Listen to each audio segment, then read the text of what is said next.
meeting of the MSAD 49 Board of School Directors. We'll have the roll call. Ms. Wooten? Here. Aye. Mr. Caverly is absent. Ms. Davis-Folsom? Here. Ms. Dumont is unable to be here. Ms. Flood? Here. Mr. Flood is unable to be here. Ms. Hussey? Here. Mr. Kinley? Here. Ms. Kugelmeyer? Here. Ms. Lambert? Here. Ms. Reeves? Here. And Mr. White? Here. Thank you. And we'll have the Pledge of Allegiance. I pledge allegiance to the flag of the United States of America and to the republic for which it stands, one nation, under God, indivisible, with liberty and justice for all.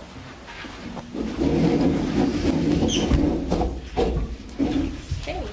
I would entertain a motion to accept the minutes of the December 12th, 2019 special board meeting. So moved.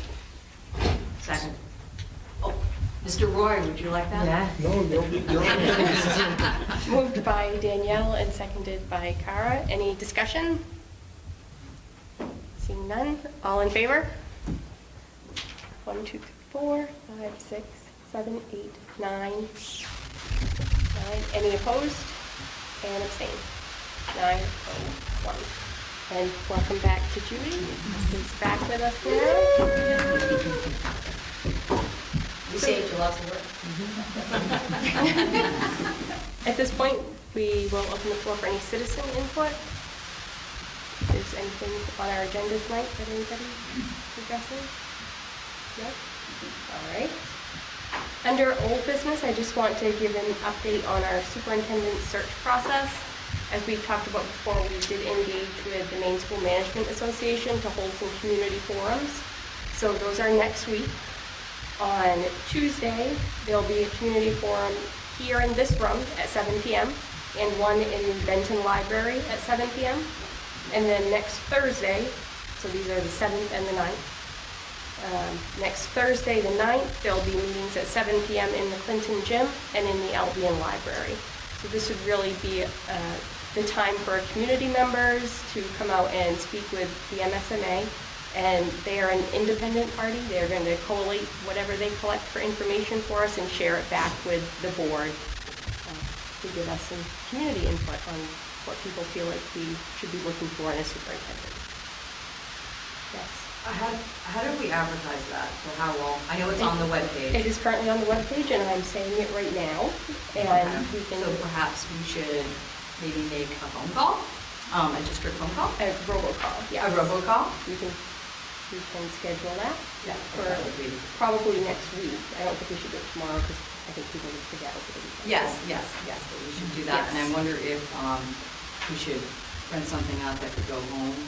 We don't generally send those things home with the kids. I think the robocall, and we can let people know to refer to the website for more information. Maybe we could put them on the school-based Facebook page. Yeah, that's a good idea. Sure. And then, I don't know, what about, well, no, it's won't remember.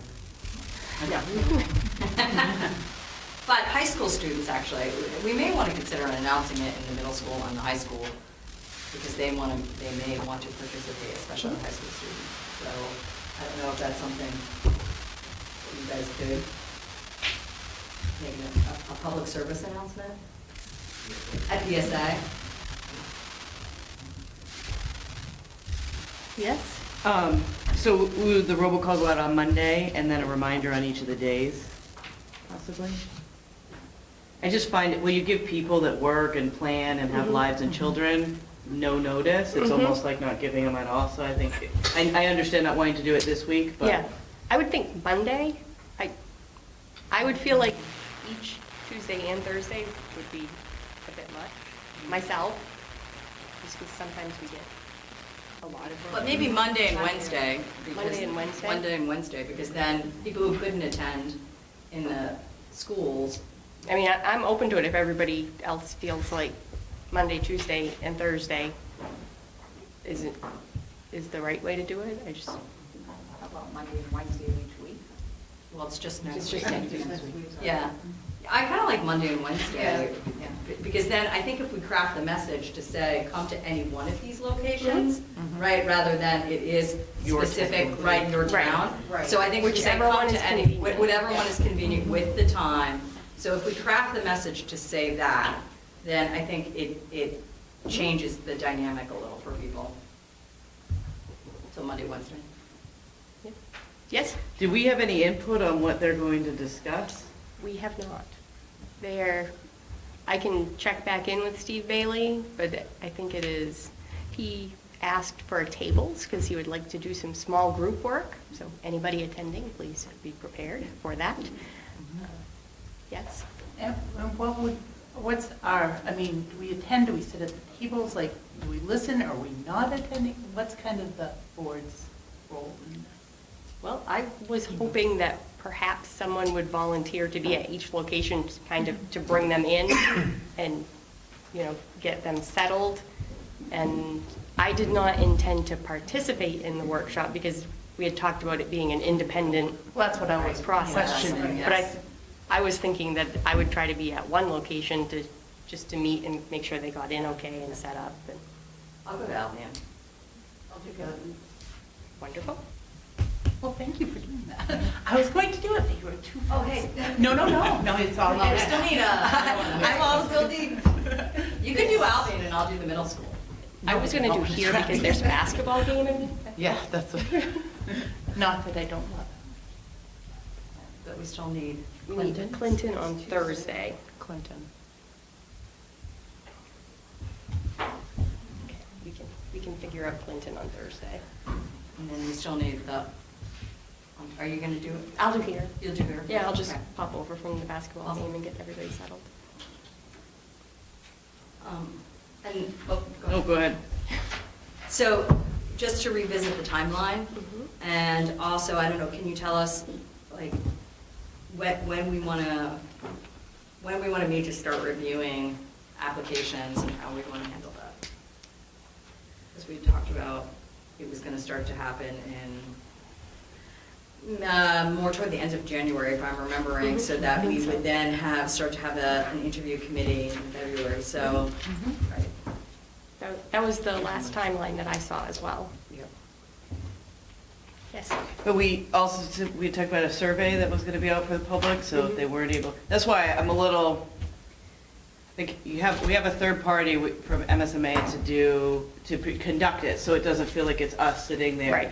But without having any coordination between a survey and the questions that, and our input for what kind of questions they're asking, it seems like a disconnect happening. And, because the idea of having the survey to accompany it is so that anybody who can't attend has a voice.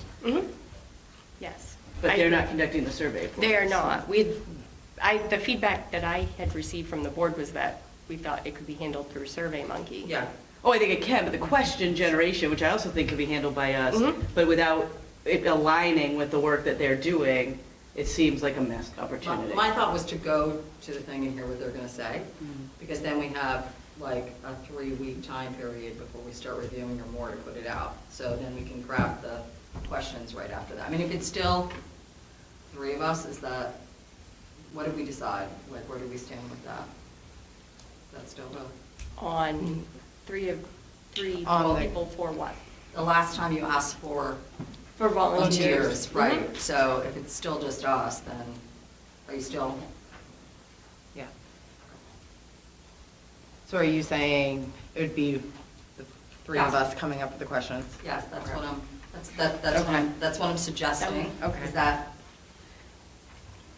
I think we should ask Steve to send us what they're going to talk about, I can certainly so do that we can align it. And if they're going to spend a lot of time with people in somewhere where we're not really concerned about our issue, it seems like then, after the fact, for us to say then that we didn't like the questions, and we're Sure. paying for them, so I Right. think that we should. I can absolutely do that.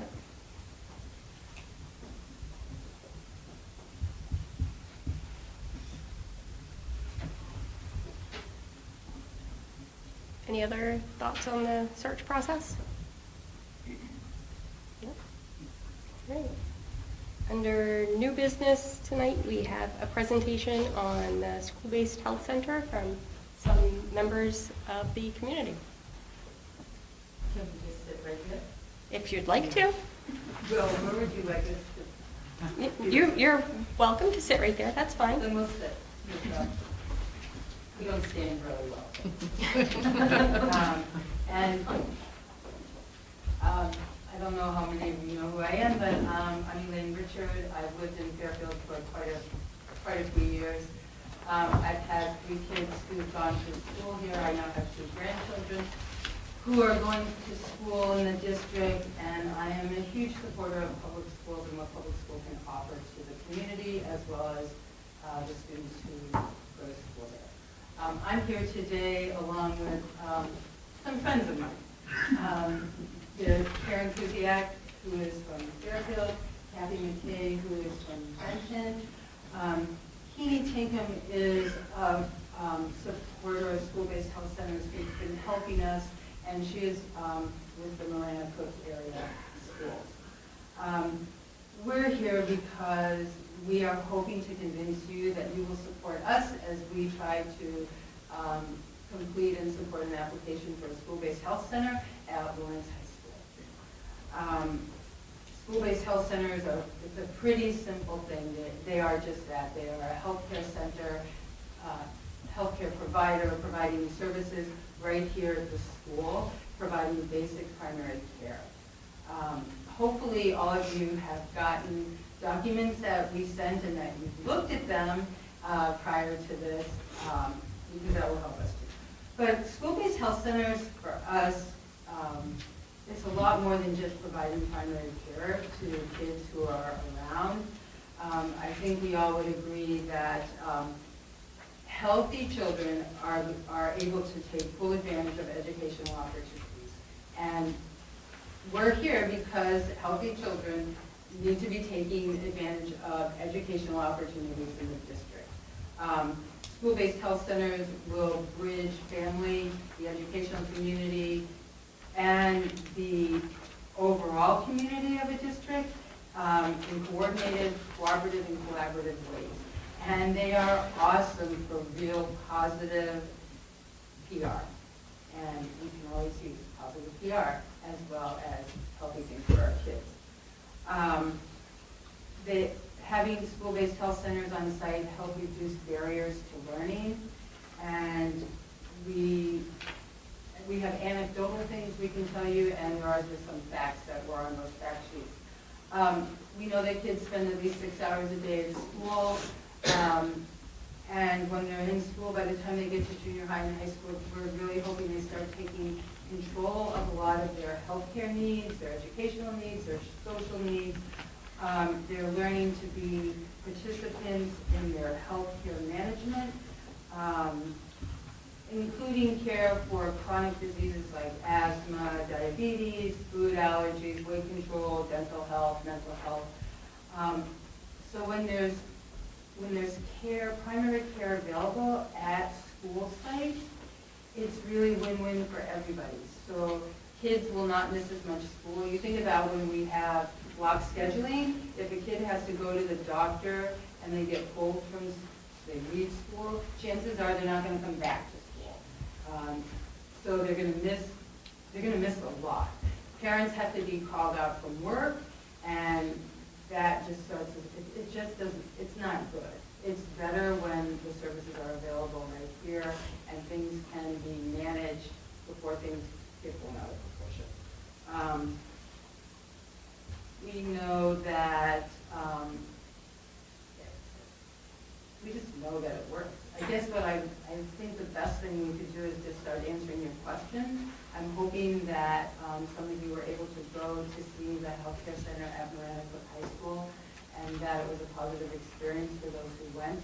They have a very, they have the top notch, and which is why we have Queenie helping us with things, because we figured if we're going to do it, we want to do it top notch. So what happens is that the state puts out an RFP for this service.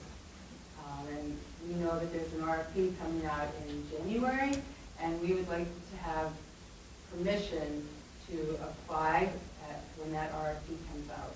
We will need to have the school board has to be on board because you guys will be the ones signing off on it, although we have agreed to actually fill out the application so that we don't put any more burden on you guys to do that. We've also met with HealthReach, who is the umbrella group for the Lovejoy Health Center. We thought Lovejoy Health Center would be just a most appropriate provider for the service here at Lawrence High School. They're a federally qualified health center, and those particular kind of health centers work with rural populations, low-income type of population, and adolescent health. And it just seems as if that fits what we're looking for here. So we had a really good first meeting with them, and then told them we would get back to them after we hear what you guys have to say to us. So I think the fact sheet that we sent out with the frequently asked questions answers a lot of the questions you might have. I don't know if any of you guys want to add anything to that. And if you have questions, we'd be more than happy to answer your questions. So I have a question. So just to let everybody know that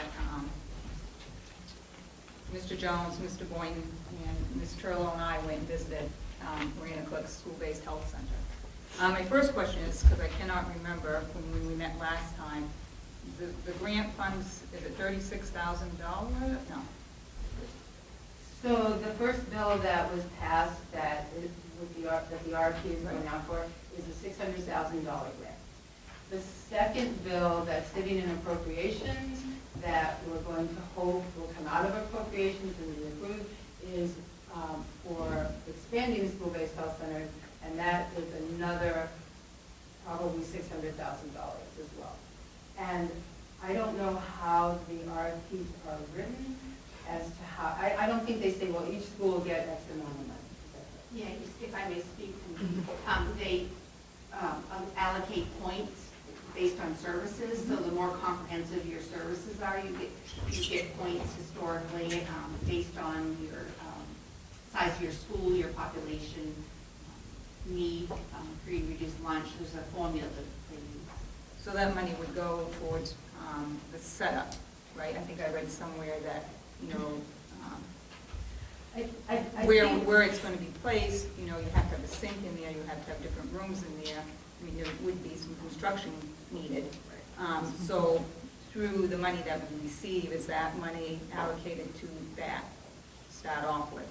Well, I think from what I understand is that we would have, the application would talk about how you would use the money that you're going to receive.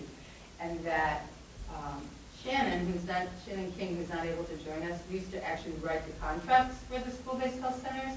And so she's really familiar with the process. And what she's been telling us is that having a coordinator for your school-based health center is like key to what you need to do, and that the money that you get from the RFP and the grant would be most beneficial to be used for that person. If you can find a place in the school that already has what you need to have, and you can use that facility, that takes away from that other thing. But I think it's what we asked for is how you. So no two health school-based health centers are alike. There's a combination of in-kind and then how money is spent with the budget. It may include the coordinator. It may provide some monies that go to the medical provider, depending on the relationship and the contract that's signed between Lovejoy and you folks. They may do all their own billing and simply just bring their services on site. It's just, the models are all different. That this would be described in your application process. The coordinator often will work with the front office and teachers to help make sure that kids are out at the most beneficial time possible, for example. Were you able to find out, because I think, you know, when we initially spoke at the education meeting about the insurance, because that was the part where for us, they provide obviously, like Lovejoy would be covered because they're insured, but what portion we would need to consider if we would have to change our insurance. So I don't know if you found out anything about that one. Schools insurance? Exactly, our liability. I did find that info. Okay, yeah. So the schools, I mean, you're right, the provider provides their own malpractice. Actually, they're covered by the federal qualified health centers. But the school is just your liability insurance. You don't need any additional insurance. Okay. Medical does not buy any additional insurance. Okay, but that was good, yeah. We're increasing our own. Who actually receives the grant? Is it the school district that's receiving the grant? Is it Health Reach that's receiving the grant? Typically, it's the school that receives the grant, and you have a medical partner. So the school would enter a contract with the medical provider, Health Reach, Lovejoy, to do that, so that the money can come to the school. And federally qualified health centers accept all insurances, but they also bill on a sliding fee basis to those who are uncompensated, or those who don't have insurance. So if a student were to go to the health center and did not have insurance, would Health Reach bill them? They would slide to zero or you have ability to pay. Right, but it's based on income, and would it be based on the student's income or the parent's income? Yeah, that's the question is the family income, the comprehensive visit. They may look at it differently, but they would ask for, it's an opt-in program too, just to clarify. So parents would opt in to use the service at the beginning of the school year or any time when they're being invited and educated by the school nurse to start using services. But they would, whatever their rules are around family size and income, they would just translate that with them over here. And I'm just worried about students accessing care and not understanding that they could be incurring a cost. Yeah, well, the parent would give permission, so they would incur that. They would understand that as well. And they don't collect deductibles at school. Like, they don't bring money. They don't want any children bringing money to school to pay a deductible. So the relationship with the medical provider is that families would be billed for any co-pays. Because like at Maranacook, we didn't want cash being moved around school. So if there is a copay, the medical provider bills the family for that copay. But that's all part of the letter of explanation where the parent gives consent to use the service. So if the parent does not give consent, the student cannot access the health center? I mean, I just remember the big to-do in Portland when the health center came there around reproductive health. Yeah. So students are not denied services, but if there's not consent to actually use the school-based health center, they would still triage and educate the child about talking to their parent or referring them back to their primary care provider, or just simply it would stay with the nurse as she does today. If somebody has a problem that she needs to have them see a medical provider, she would advocate for that and facilitate it. But if they're not actually signed up and active to receive care, they don't carve anything out of the care clause. The other thing is if it's someone, let's say someone gets sick and wants to access and the healthcare provider is here on site, there could be a call home, there could be verbal permission given with the knowledge that that permission will be signed and gotten right back to school, because that would be the one thing. Right, so it would be similar to if, for example, like Oakley, if she got hurt, they would try to call me if I couldn't get hold of the next emergency person. It would be in that kind of thing in the health center. Well, I mean, if you had not opted in to start with. Right. Yeah, But- sure. But as a point of clarification, it's just for middle and high school? Yeah. It's not for elementary school? Right, no, I just But don't I have wanna go another back to what you example. talked about. I only have one. No, reproductive health, because I did Yeah. bring that up, which is, I think that is the elephant in the room, right? Like how we're gonna manage,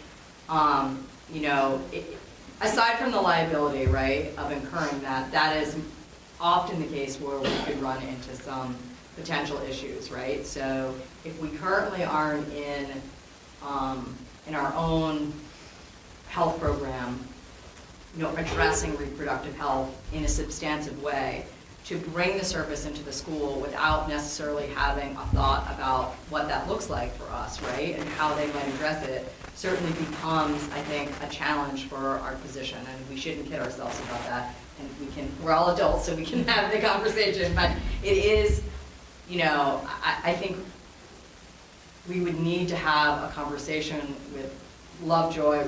We need to kind of figure that out, what that looks like for us, because certainly we want people to be informed about reproductive health, but we also need to be very aware of that tends to be a private matter, often handled, by the way the parent may want to approach that, right?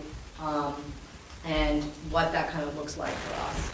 Yeah, so a couple things, I can you raised a really good point. Being totally transparent is what's important, being really clear. Minors do have, there's a lot of names that provide confidential services to minors for mental health, STI tests, for reproductive health, and the initial assessment for drug and alcohol needs. So that carries true no matter where there's a provider. Regarding adolescent health care, any provider that sees your adolescent, whether it's at a clinic or your primary care provider's office, for many of you, you have a teenager, you know that they often see together and ask the parent to step out. So that's that confidential conversation you're having with that student. So that's the same care that would happen here. It's no different. And reproductive health really is always about birth control. It's about healthy relationships. It's about empowering someone to stay true to their own values, helping them support them to talk to the parent. It may be like a medical problem that turns into a bigger discussion. So it's really hard to draw the line because you're talking about the whole. Yeah, exactly. No, I mean, it's like but our bodies, it's ourselves. transparency. I get that, but the point is I just want to go back to, and I'm not meaning to sound rude, I just want to be very respectful that there are many on the spectrum feeling comfortable. So typically a parent may decide that they want to take their child to either an OBGYN or to a doctor to talk about reproductive health. And they're making that initiative, not necessarily then that the child is accessing that on their own. That's the dynamic that we get into, right? Which is that. Consent to treat is very transparent. about Right, what that is. so I think that is where we get into that, as long as we have a real clear understanding about what that looks like and how that gets positioned in the community. Because that was on my mind for the very first thing that came up. It's like, yeah, this is great, but it also opens a can of worms that we may or may not be ready to navigate. I think one of the strengths of the school-based health center is the community involvement and their youth involvement. So the voice of youth is really critical as it is developed along with your community, and that's why you have advisory boards. So early on, you'll probably hold some community meetings, maybe at all your towns, and really listen to people and be accurate in the information they hear. And then welcome them to be on the advisory committee. Because being transparent is really the key. Right, our plan would be to start holding community meetings so that people would understand what the service is about. And then they can't opt in until school would start in September, so that would give time for that. And you can opt in at any time. So my guess is that we wouldn't have the whole school opting in at one time or another, but there would be a lot of education on our part, from you guys from the school, and like he said, a student advisory committee as well as a community advisory committee is required as part of that RFP. Yeah, so I mean, I think these are wonderful things, and I really appreciate you guys doing all the work to bring that forward, and I think Veronica is an excellent example over there, and I think it's the longest running program, right? And all that, I would say, questions that I have, and my understanding are around finances. And so the question is really that, like, you're coming to us for permission to do the application. It's hard without, because my understanding, please correct me if I'm wrong, is that depending on how we write the application and what we ask for and how we set it up, our cost, in addition to the grants and for going on each year subsequently, will vary. And so while, like I said, I'm a huge supporter, I think that school-based health centers are fantastic, and we have so much data to show that it's what's best for our kids.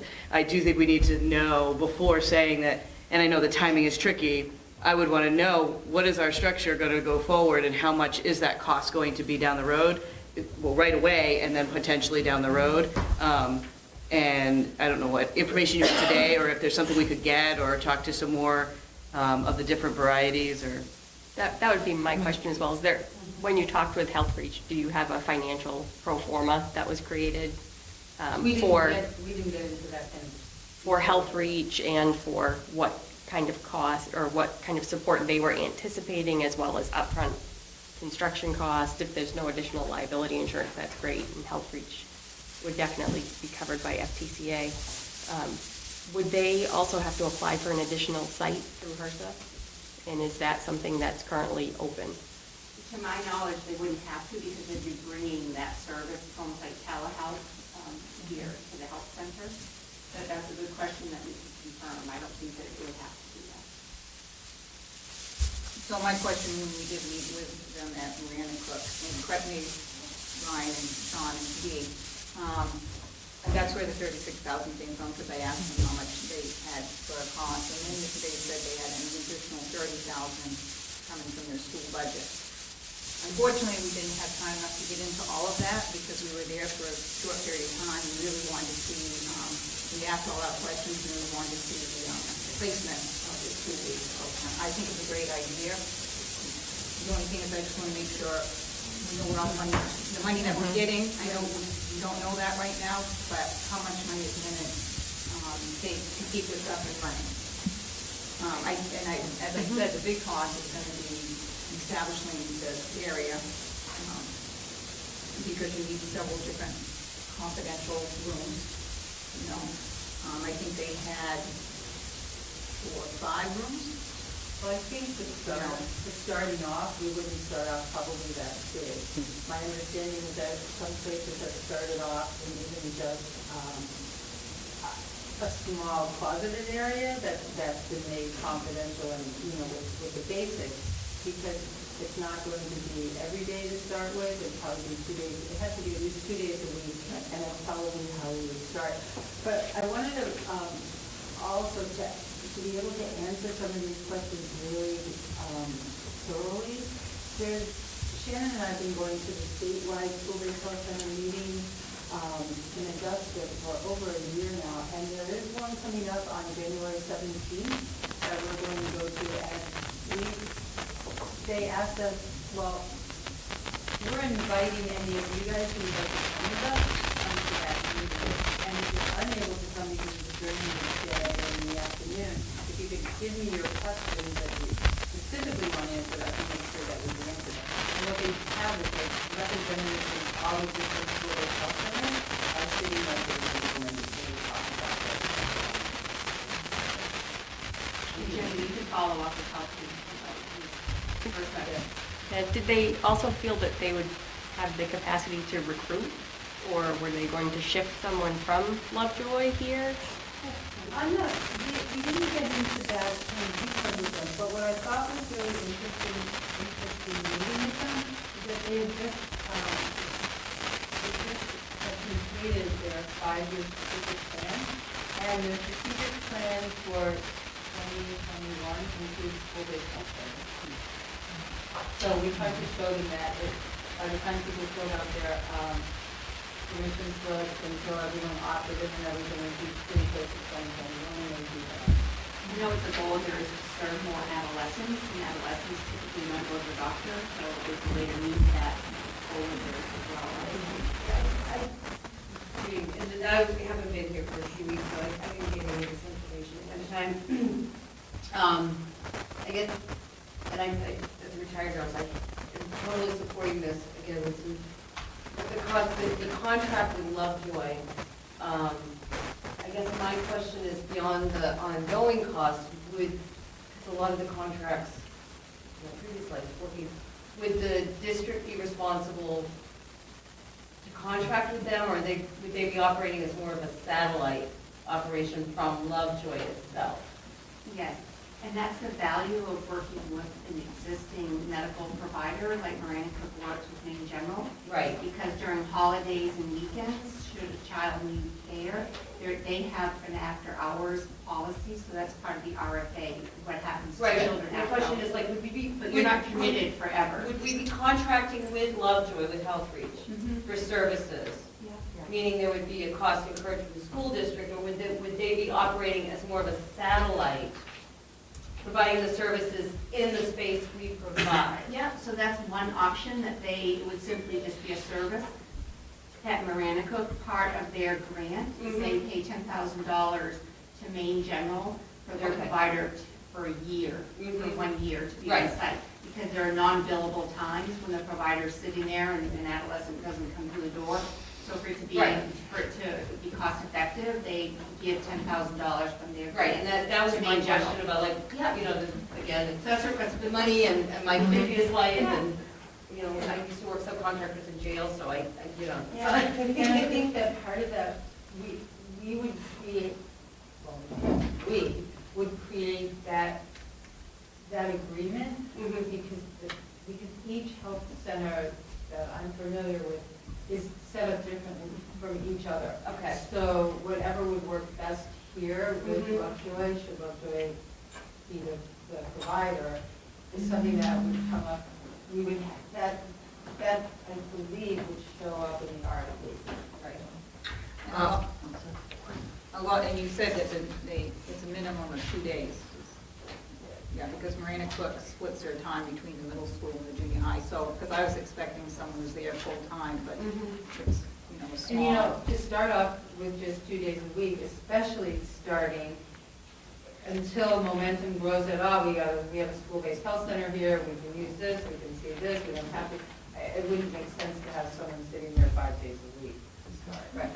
I just want to work backwards with the date, because I thought that you guys had to apply for this at the end of January. Well, Is the that correct? RFP, we have not been told that it's come out yet, so we're waiting for that. So, because I just want to echo the concerns about the money and the modeling, which is, without an understanding of what we're looking at and having time to build models, I mean, the board is already pretty thinly stretched in looking for a new superintendent, in our own other types of things that we already have going on, and then to find resources, because somebody on the board has to own this, and has to like develop the models, and like meet with you guys, and craft the RFP. It's not a little amount of work.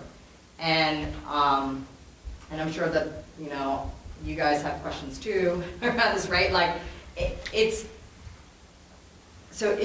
if we defer, like, this is it, the RFP is it, right? Like, There's this RFP that's coming out for the first bill that was passed, and that's supposed to be coming out sometime. and the first bill was for new, not existing. No, the first bill was for the ones, Anybody can apply. in previous administration, the money was not available. Right. So we put it back in. School-based health center funding was eliminated a couple of years ago Yeah. in a different budget version. And this is a bill that is replenishing that money. There was $600,000 there several years ago. It was used to fund 15 or 16 different health centers at some level across the state. That funding was eliminated, so it's been basically put. And And was it ever those used? 15 schools that received it, will be applying for it. Right, and I guess my question there will the money come up every year? As Like, long how as did it's it work? reappropriated. Right, exactly, because I get into this whole, if we're gonna have a new school and we're gonna ask people to bond it, like, I'm just looking down the road, right, about what we can absorb, and to be honest, when I think about this and the commitment to build a great financial model that we have allocated money for, and we understand, because now we're gonna have to hire somebody, a coordinator, and manage potentially those benefits, and then also manage the money that we would need to pay. It's no small amount of effort that we're talking about. Like, so to me, the timing, it feels very rushed right now, and like, the amount of time that I would need to want to look at multiple models or create multiple models, I don't have that. Like, I'll just say, like, I don't, like, and I don't know if anybody else here is stepping up to the plate to do that. You know, So we have- the first RFP that's gonna come out is for the bill that had taken the money away. There's another bill pending in appropriations that they hope to have come out of appropriations, but we're not sure when that's gonna happen, and that would be for that second approximately $600,000, and that bill is to expand school-based health centers, which would be another possibility for us to apply to, because I'm not sure why an existing school-based health center would not receive their money unless they really were not following what they were supposed to do. So the timing on that, I have no idea. We're supposed to get in touch with Representative Handley, who's from Lewiston, who is on that committee, to find out, to help advocate to get it out of appropriations. And he asked us to get back in touch with him at the end of January, so he was going to buy me my time with that. It might be reasonable to do modeling, or a couple of budgets, just to show you, I mean, I can, work. with Yeah, I you. think that would actually, like, we need the wheels on the ground right now, like, so we do need the models. Yeah. And so if you guys were willing to take on that labor and provide that and give it to us, then I think we would have something a little bit more concrete to react to, because I can basically say, I don't think anybody here is gonna sign off on something that we have no idea and has not been modeled. We have no idea what we're getting into financially, and it shows, kind of that thorough checklist. Okay, we don't need liability, but we are gonna need a room, and here's a potential construction like, just to give us, some of these things, so we have a checklist of all those things, and then have the money in front of us to get an idea about what that looks like. Yeah, so sometimes the contract, typically the contract for school-based health centers has been for 3 years. When the funding was taken away, and then it's been looking along year to year for a while now, for probably 4 or 5 years, as they're trying to restore the funding. But it's appropriated, it's at risk always. Yeah, right. It is at risk. That's what, there is definitely in kind from the school as far as like space. It may be benefits, to this person. I'm just Right. tossing out some Right, exactly, suggestions. So it's a combination, but you have to have a medical provider to even apply, and you have to have board support, to apply. So it's like this kind of, I think they're in readiness mode. I mean, they're working to get you to the point of readiness, where if the RFA came out, you'd be able to apply. I'll echo what Tara is saying, that for me, I won't be ready without a financial model. That's part of it, and I know, I absolutely support the idea, and I think it's needed to sort of finish our education, but there are just so many dynamics I want to see, and the other thing is like having the provider ahead of time. I think maybe the rest of the board would feel more comfortable too if we had more input on maybe putting that out for contract and speaking to different providers and see. So I know for them, they're on a time frame, right? Usually the RFP is open for, what, 4 to 6 weeks? So It hasn't come out yet, so we don't know exactly when. Yeah, that's why I think we're working. Yeah. I definitely, all the studies show, right? Like, so if we were just talking theoretical, we're like, oh yeah, but we're not. We're really, and it does come down to the fact that we have a lot of irons in the fire right now in the district. And many of us already have super full-time jobs. So we can't just move in stuff forward that we need to be moving in order to keep the district running day to day, is where we're focused right now. So if you guys provide that and gives us a chance to look at that, then, we have a little bit more, but I don't know that we have resources to ask people to jump on for lack of information unless people are interested in. Yeah, I think this is something that this board should consider fairly seriously. The history on it is in the 90s, we talked very seriously about a local health center in this district.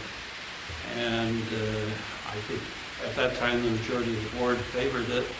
We didn't do a very good job setting it up because we had a board meeting. We had a large delegation show up that were very concerned with issues of reproductive health. And we went home that night and it was deader than a doornail. I know our plate is full, but my experience on board is most of these things, projects that you take on, things tend to move more slowly and you just have to get in there and work. You've got a fairly full plate now, but I don't see that as an excuse for not considering seriously a health center, and I applaud Elaine for all the work that she's done. Thank you. Thank you. Other questions? Well, so if you guys are, if you're going to go back and make some models, right? We need a timeline to, and I don't know if we also want to have the types of information that, what's the next board meeting? Our next board meeting is the 16th. I understand the need for timelines. However, if they're going to work with a provider to establish actual like financial estimates, I'm not sure that we can set the timeline for that. I think we can just be ready to hear that information when you're able to put something together for us to look at. I think it's reasonable that we could bring some report to you on the 16th. It may be evolving. I'm not sure how our agenda looks yet for the 16th. We have the auditor coming. I have a number of things. We can certainly put it back on the agenda when you have some financials for us to look at. Yeah, and the state,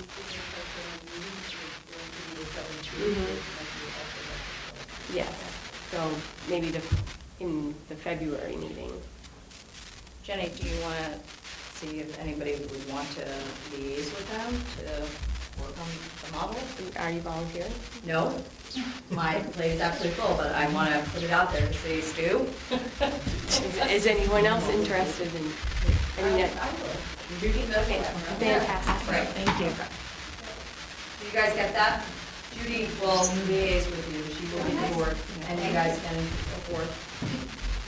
Judy, thank you. Thank you. Yes. I'll do it, yes. Thank you. So I'd recommend you that you maybe go and visit.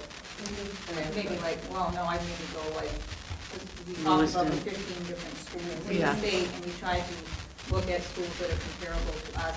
Brewer is another school, I think Brewer's been doing it for 5, 6, 7 years. And Brewer utilizes a federally qualified health Yeah. center Yes. as their so that would partner. be a good. And I think they also, I think I read somewhere that they have applied for grants through Libra Foundation Okay.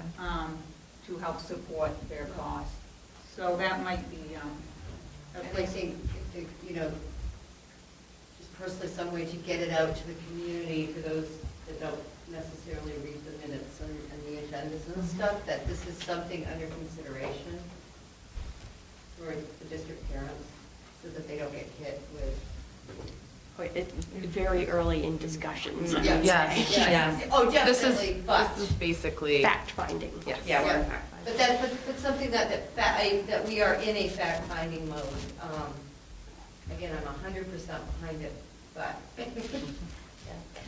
Also for the financial portions, if you do go, that's an awesome idea. Right, Can you find out about how they budgeted it? how it's budgeted. How it's budgeted in school, versus- right, and then what they've incurred Or- as expenses. Yeah, or do they solely run off the grants? Right, because as I said, when I was working, I worked for different providers that did it different ways, so that was my question. I mean, some of it we were paid a lump sum contract for the money here, other times we did the billing, Yeah. and provided the space, Right. so. And I think every school system's going to be different. Yes.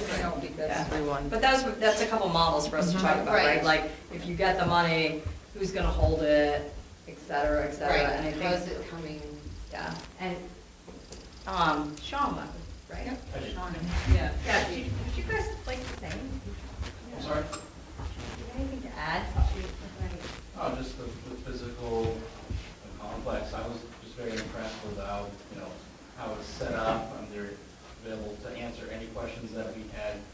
very professional, very well set up. They obviously know what they're doing after 25 some odd years, so I'm just very pleased with what I observed. So.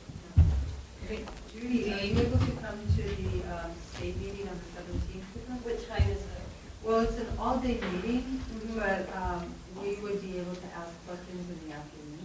Okay, so yes, yep, and I'll give you my contact information later. And my other question is if we can get a model together and then we find out when the RFP comes out, are you able to convene a special meeting to meet with us to see if we get that permission? Yes? Look at the joy on our faces. Special meetings, we've never done those before. We have no recollection of them. Yes. So I'd like, Dee, I'm going to put you on the spot. Dee is, the school nurse, although from what we understood, I'm just going to speak for a minute, Right. what we understood, it's kind of two separate. The school nurse stays separate and from here. But you went with us, and do you have any? I was very impressed, again, with the facility, with the people that we met with. They were super helpful and answered. I didn't go in with a ton of questions, but I knew that they were going to come as we started talking. And the school nurse at Miranda Cook High School, I don't know if she covers high school or junior high, but just high school, being able to talk with her and finding out how her role fits in with what the provider at the school-based health center does was super helpful for me, like just kind of figuring out where my role was going to be, just because two very different things, but it sounds to me like you work together to provide the best care for students. Kind of a funny thing, everybody's so concerned about the reproductive health part of it. Kids are asking these questions.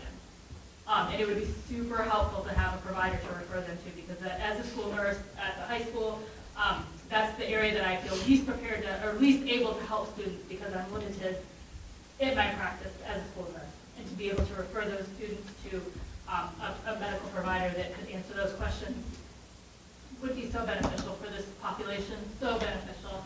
I've had to counsel students, where can I get a pregnancy test? Yeah. Do you have a car? No, I'm 14. Like, how, so to be able to offer those services on site, if someone has a pregnancy scare, I mean, in and amongst all the other things that a school-based health center can do. It's not all about the reproductive part, but I know that that's the part that comes up and everybody's most concerned about. So I think that is definitely something that I'm supportive of and would be willing to do whatever I can to help move this along as well. So. Oh, yeah, the reality, and I want to stress that, the reality is that this is a very needed service need. It's healthcare. It's all healthcare. There's no little slices off. As I said, it's community perception, and I would want to hear more from you and others about what you feel is needed. I mean, you see these children, these kids. So, what services should we be concentrating on? So, yeah. I'll tell you right now, mental health. Yeah. Yep. And I know that Miranda Cook has a big part of their school-based health center. They have, the way they described it, there's like 4 different providers coming in at different times to provide mental health care, but hugely underserved. Yeah, it's a 5-day week. They have 8 days of behavioral services on site. Well, that was actually a question I had, is I know that there are a lot of psychotropic drugs that go along with mental health services, and do the providers provide drugs, like prescriptions, not the drugs themselves, but the prescriptions? So with the electronic health record, they're able to talk to the child's primary care provider, or if there was another medical doctor who was involved in their behavioral health side of it. They would not prescribe meds, no. But no, for adolescents, like a lot of the common adolescent problems are around anxiety, which leads to eating disorders, leads to cutting. It's, for adolescents, depression. So they may help manage and take blood pressures and weigh students and be part of their delivery of care, but they would never be ordering psychotropic drugs. Okay. I mean, I say never. Well, actually, is what the biggest piece is in mental health in this area is there's not enough people to prescribe. And so I was maybe hoping that there would be more. Well, correct me if I'm wrong, but they would function more as a conduit, something that They would be a Right. provider. They work in collaboration with. That's they what I don't meant, a replace. conduit, Yeah. so maybe a child in crisis or something, just a conduit to. They're an ear raid, Yeah. sore Yeah. throat. You know, Yeah. it's just, they don't replace your primary Right. care provider. But in honesty, there might be some, I'm going to go out on a limb and say, I'm sure there are some kids here who don't have primary care Oh, I physicians speaking and are from using experience, emergency yes. rooms, and this could keep them them out of those emergency rooms and take care of things. Again, reality, when I was a jail nurse, we were the primary care providers for Right. some individuals. I mean, it's just, so to me, I just see it as a conduit, another way to access services, maybe some of these children, maybe we get over here, but maybe, and then a referral out, you know. So it you could know, be a way to asthma access meds. services, yeah. Antibiotics, you Yeah. know, inhalers.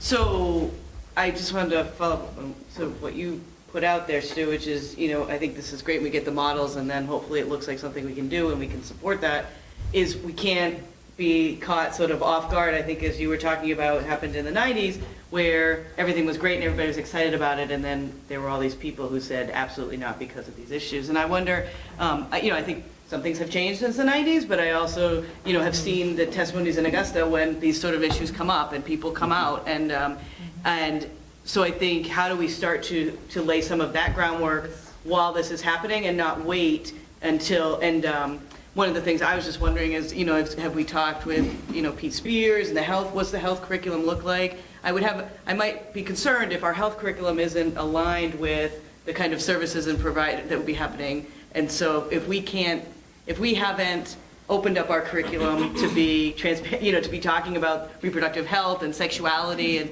in ways that these providers would be doing, I think the community has every right to call us on that and say, then why are you bringing this in where parents don't get a say? So I think that's something we could start looking at now. And again, I don't know the answer to that, but we could see it.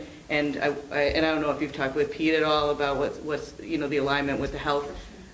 Because you're right, there's so much education, and the benefits are with education in these centers, but we also we have a person here who's responsible for education, and so this should be adding to what he's doing. And I think he does, for the record, a fantastic job. It was my kid's favorite class last year, but it's just how do we make sure that those things are, always think about that alignment and reinforcement for our kids is going to be crucial, so that would be a good next step as well.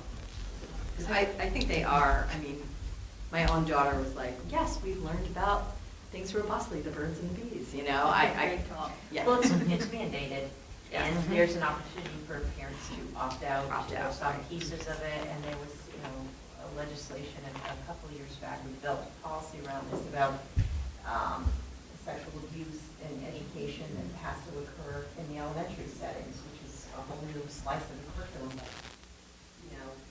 that facility and that service would also address some of those issues and reporting that is associated with that. But certainly worth looking at. Right? Again, parents would have to sign a consent form, for any type of treatment. I just wanted, I just want to clarify that, because this is where the issue is going to come in, is that they sign it, and my kid can go, I have no problem, okay, but they don't sign it, a child can still go to the health center and will be treated under Maine law. They can get confidential services without their parents' Yes. permission. So there's a school nurse and there's a school-based health center. Yeah. They're separate entities. They may cohabitate, they may be in the same space, so D can triage over to the medical provider. But if someone doesn't have consent to treat, to be in the school-based health center, they stay with D. And she can't triage, she does what she does now. Right, but If health a center, parent gives permission to treat at the school-based health center, then that opens the door for that child to be seen for comprehensive services. even though that child could go to the Lovejoy Health Center directly as And they could. as a confidential patient Yeah. and be seen without parental permission. Right, that's right. But And because it is a health center, they are not allowed to access confidential. School-based. that would be how you decide here at the school-based health center. Yep. And the consent is just broad consent, so the parent can't pick and choose Correct. which services, so it's either you're in that or you're not. That's a great distinction. I wasn't aware of that. That's really important. It's part of the education piece of it. Right, yeah, thank you, that was People like- will hold on to that. A lot of, Miranda Cook has opted to separate their consents for physical and require a second signature for behavioral health because parents were totally confused by that. Yeah. And that was a concern for them, that a child may be receiving behavioral health services and they didn't know. So they have to sign twice. And you can't carve it out, but you're just acknowledging that you recognize that. Yeah, I have a copy of it if you want to look at that. But I think That letter, I think you probably, if we should, maybe everybody has it. No, this is No. from Miranda Really Cook. comprehensive. It's been tested, and it's evolved. It was just nice because they had the social workers were in the same room. We moved everything into more of a confidential area. With the nurse wasn't there, but, the exam room and all of that was there. And she shared Lots that of with the training. school nurse, so there wasn't like a duplication of rooms. So what you're looking, I just want to make sure I understand what you need from us, is as soon as we can get it together, we will come up with a financial model and reconvene with you. And then what else do you need from us? Maybe some, like, kind of a public outreach plan. I mean, I'm not expecting you to do it, but to have, because, I don't want to sound like the choir, be like, oh, no, I totally support, because I really do. I'm just saying, 13 years in school, as a school counselor, I've heard I've heard the stories you've heard, I bet. And it's a slippery slope, and I just want to make sure that we are getting the public, the transparency, so that when something kind of hits, we are. You don't want it to hit the fan, you want it. Yeah, or when it does, that people are like, oh, yeah, no, we expected something to come up, and, not have it come back is the best. Right, because that's not what this is Right. about. It's just a little smidgen of it, but it could blow up. Right. And So you would like rather us- be prepared. Right, so just a plan on Yeah. how we would outreach to the community? Yeah, and what you would, to go a little bit with Kara is, we may not have the capacity to make the plan, but if someone came to us with a plan, how we can support it and where would see the school. And we can probably do that fairly quickly, because we've been planning things for a long time, and we just waited for the right timing to come to you guys, and there was way too much on everyone's plate. Yeah, and I mean, I would think most, like a plan, like you would tell us that plan along with your financial plan, all at the same time, Yeah, and I think I'm all about borrowing from other people. So, if you have. Borrowing from other people. So even if, like, what you guys present is, okay, here's how Miranda Cook does it, here's how their budget, here's how Portland does it, here's how their budget, like, you just need to be able to see a couple of those, so that then you have, like, case number 1, case number 2, here's how the different money could work, here's your, yeah. So It doesn't have to be rocket science, you don't have to reinvent the wheel, right? Just. So I did find something like that online from Amy specifically, but it's quite a few years old, and I didn't think it was, it's not modern enough for it, because it's from 1997, which is probably what you guys were looking at in the 90s, but it does break down where finances are, so we can use that as like a template. Yeah, exactly, and all the budgets are public record, I mean, for all the school systems, so even just calling their business office and being like, For the school systems, Yeah. yes, but what also is going to play into it Well, is yeah. how many services the provider Yes. can provide and what they can bill, Yes. and can they be profitable without any support? Can they be profitable enough that they are willing to front all of the costs for any construction? That's modeling that will require some coordination with the provider. I think we need to remember this is for the students, the kids in our community. My day job, I'm a teacher. It's not my job to find health care for my students, but that's what I do, because we have several students that do not have insurance, do not have main care, do not have a dentist, do not have anybody, and that's what I'm doing to help them. Again, that would be nice not to have to do that, have someone else be helping them with it that knows that's in the field. So I think I think we need to remember that this is something to help our students, kids in our community, and then take care of the finances. And I think having a proactive community outreach plan, Right. you know, would go a long ways towards helping our students.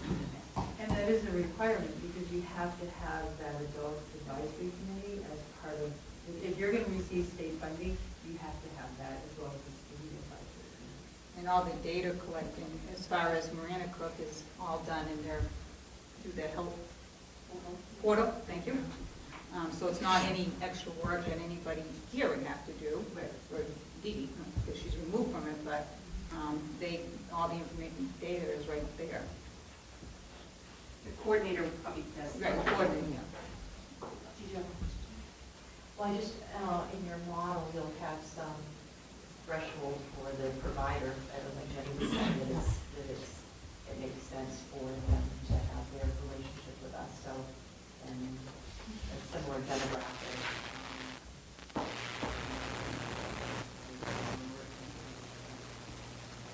Brewer is a really big entity. I'm not sure if that's small compared to Lawrence. We serve a large population. I look at probably a smaller population. It's a great model because it's a federally qualified health center, and the actual health center is an FQHC. It's one of their centers. So Lovejoy will have the financial information because the patient population in Albion would be very similar.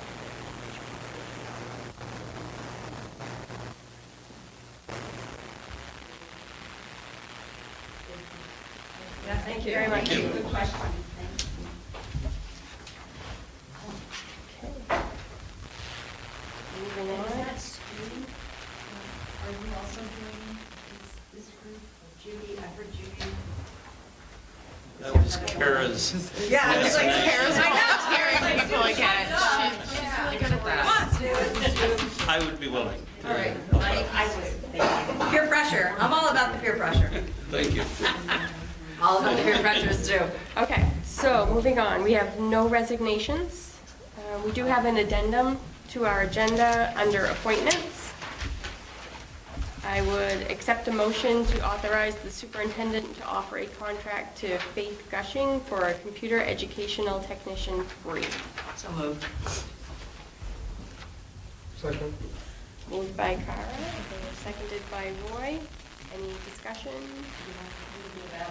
Faith has worked for MSAD 49 for the past 10 years, and I'm very pleased that she has this opportunity to grow. She has an associate's degree from Kennebec Valley Community College, and again, she worked as an Ed Tech 2 in our school district for the past 10 years. Great. And has served us very well, and is very excited with the opportunity. And this is to replace Canada, right? Correct, yeah, great. Okay, any other discussion? Seeing none, all in favor to authorize the superintendent to offer a contract to Faith Gushing for computer educational technician 3? 67910, opposed, abstained, 10-0-0. The motion is accepted. Any committee reports? I don't think we've had any committee meetings over the holidays. Education Programs Committee did get moved from the 6th to the 13th. So I just wanted to let you guys know. I'm grateful. And the superintendent's report. Oh, do we want to hear from policy? Yeah, you guys. Oh, policy. Oh. I Sorry. That was like waxing. She had- Oh, yeah. She was on a roll. Oh, sure. So we reviewed several policies that we will continue to work on. Policies that need some updating are tobacco to include vaping and electronic devices. Conduct, that I only wrote conduct.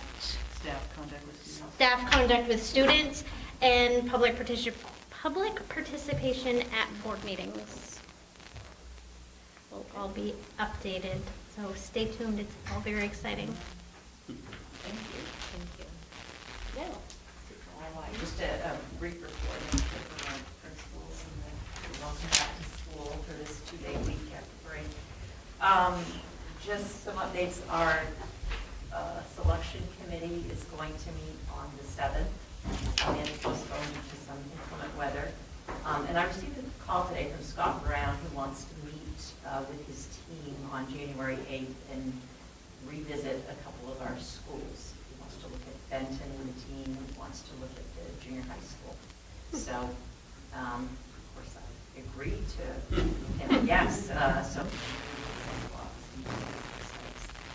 And just an update on some of the work done at the Fairfield Primary that was noted as needing some updating. We do have a date in the over February vacation that the Sprinkler Company is going to work on the hookup for the fire department, which is something that needs to be in place. I think the cast iron pipe was replaced with the galvanized steel at the Venice School finally. Scott told me, so that project is done. And a couple of the doors at the primary school were replaced, the one into the boiler room and the one on the exterior side facing the parking lot and the playground were replaced. So that's good work done. I think that's all we have right now, with the exception of our principals and Mr. Wedge. I'm going to invite you to begin with here tomorrow. So one thing I'd like to just recognize is Mrs. Pullman, to be here, but I appreciate she worked with some of our teachers where they and students sent out letters and gifts to some of our deployed soldiers out in Central Asia, and some of those posters, they sent pictures back, and we were able to post those on Facebook. But I know this means both myself, when I was a deployed soldier, those things meant a lot. And I still in my office now when, this actually came from Donna Foster, when she was a classroom teacher, she passed this on to me, but it was a flag and a certificate from soldiers that her classroom developed relationships in Iraq. And so those things are wonderful, wonderful things that mean a lot, and I appreciate the Benton teachers that participated in that, and I hope that's something I think we're going to try to do again. I've been excited to watch every year Lynn Hamlin has our students participate in the Hour of Code. It's a worldwide effort to introduce computer science and programming coding to students. Students talk about possible careers in technology and how technology will impact just about any career you choose these days. And there's some examples of that programming that were also posted on our website if you get a chance to see that. I'm actually sad to share that after 32 years of working in MSAD 49, our wonderful school secretary, Donna Francor, will be retiring at the end of this month.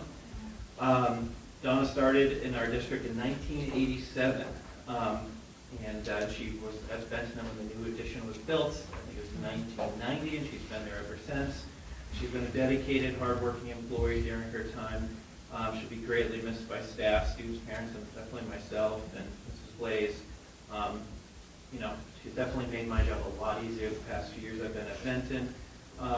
We are going to have the school's putting together kind of a little thing for her on January 23rd, and so I just want to invite you. I believe an email was sent to you, but it would be great to see you there. And she does not like attention, so we keep it very low key, but we will miss her dearly. And then finally, I just want to give a quick update on our average daily attendance going into a new month. Our December numbers actually went up. We were just under 96%, 95.96% of our students attend school each day. So we're looking at trying to get 97%. And actually, our third graders were at 96.93, so they're just at that 97% mark. So we're working hard. I appreciate all the work our teachers are doing and working with parents and supporting our students and trying to work out those issues that for those students that miss school frequently, trying to untangle and get them to school. Thank you. That's awesome. Fairfield Primary Kindergarten held a holiday concert at our school on December 17th, and as parking is at a premium at the primary school, we scheduled 2 concerts for 3 classes at a time. It's great to have the concerts at the school, though. Our pre-K and 3-year-olds were able to watch, and parents have asked for events at the school, believe it or not, even though they have to sit on the little chairs. This year, our music teacher, Gerald York, wrote music to accompany a story he found in our school library. Attendance was great and everyone enjoyed that concert. Right before the break, our school also had a visit by the reindeer, of course, and the K children had their annual gingerbread hunt following the clues left by the gingerbread man. Afterwards, they decorated gingerbread cookies.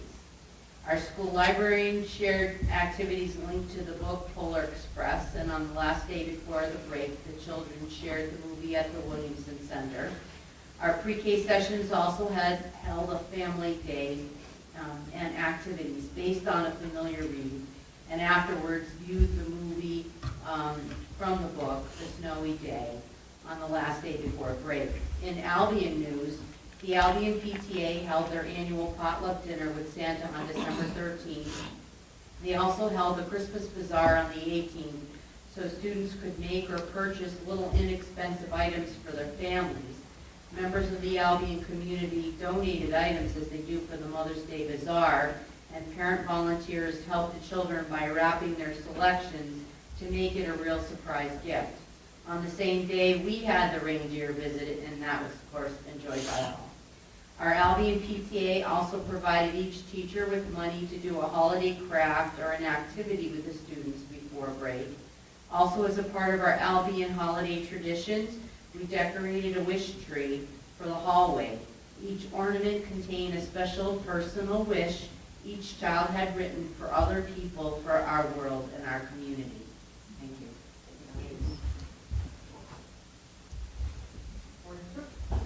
Round out the elementary. A few things before break.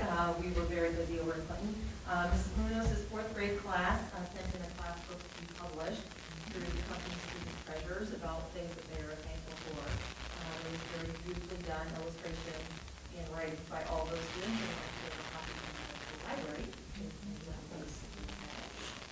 Mrs. Robitaille's second grade class wanted to do something for the holiday together, so they made stone soup, and then they made their own stone soup, which they provided me with a sample. It was quite delicious. I was surprised. Actually, it was really good. Our sixth grade students had book buddies with either our second grade students or our kindergartners. And our newest sixth grade pupils often had this to say about this one grade colleague. It has been inspiring to hear the sixth grade students talk about their little book buddies, what their buddies' personalities are like, the subjects and genres their buddies like to read, and how smart they are. We often come back to the classroom to debrief. We share suggestions on how we can keep the younger ones engaged during book time, and the students talk with each other all about their little weekly successes. To me, this is one of the most meaningful learning experiences we do. So that's from Mrs. Todd, and we also have a little over classroom set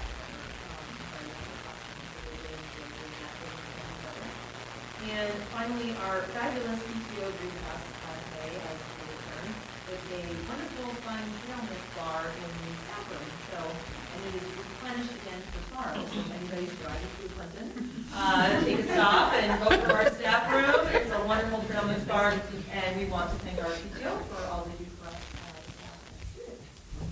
That wouldn't be awkward.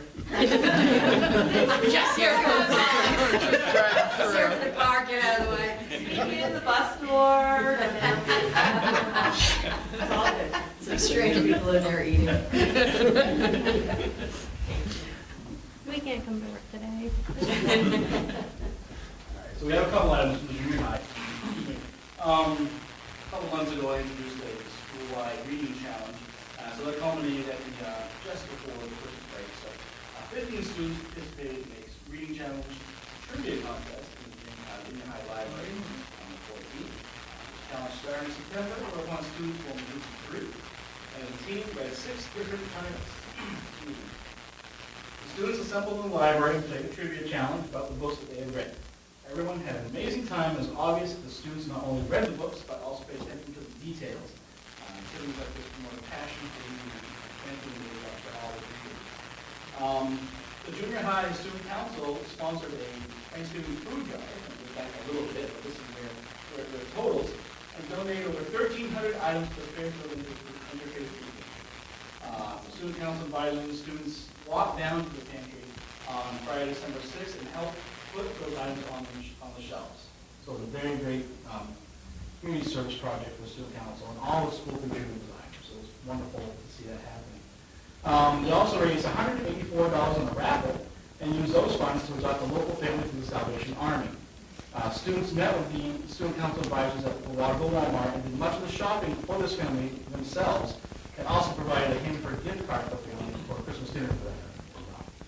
So, and during the week before vacation, our student council sponsored a spirit week here at the junior high to send everyone off on vacation. The spirits, homeroom door decorating activity, along with 5 days of cheering, dress up, and the week wrapped up with a student school life eating activity. So it was a great week before vacation.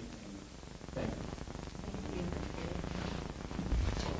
High school's busy. We are getting towards the end of the quarter and semester, but coming up in a couple weeks, 2 weeks from tonight, on the 16th, 17th, and 18th, we've got the Flight Light News, which will be performed. The holiday concert we had before break on the 16th, that was excellent. We had the band, chorus, the vocal live group singing. There were a lot of alumni that would go up on stage and join the singing and playing. Some activities, we've got robotics. We'll open up the season this Saturday at USM. Our athletics are in full swing. Game tonight is, this Friday's a track meet. Saturday they've got hockey playing, basketball playing, cheering going. They're prepping for their KDCs, which will be on the 17th weekend. As I said, our grades will close on the 31st. We've got finals that week after we be back with Martin Luther King, and the students of the month we just recognized before vacation. Freshman was Connor Nutting, sophomore Corbin Kissinger, junior Olivia Luce, and senior Riley Vesey.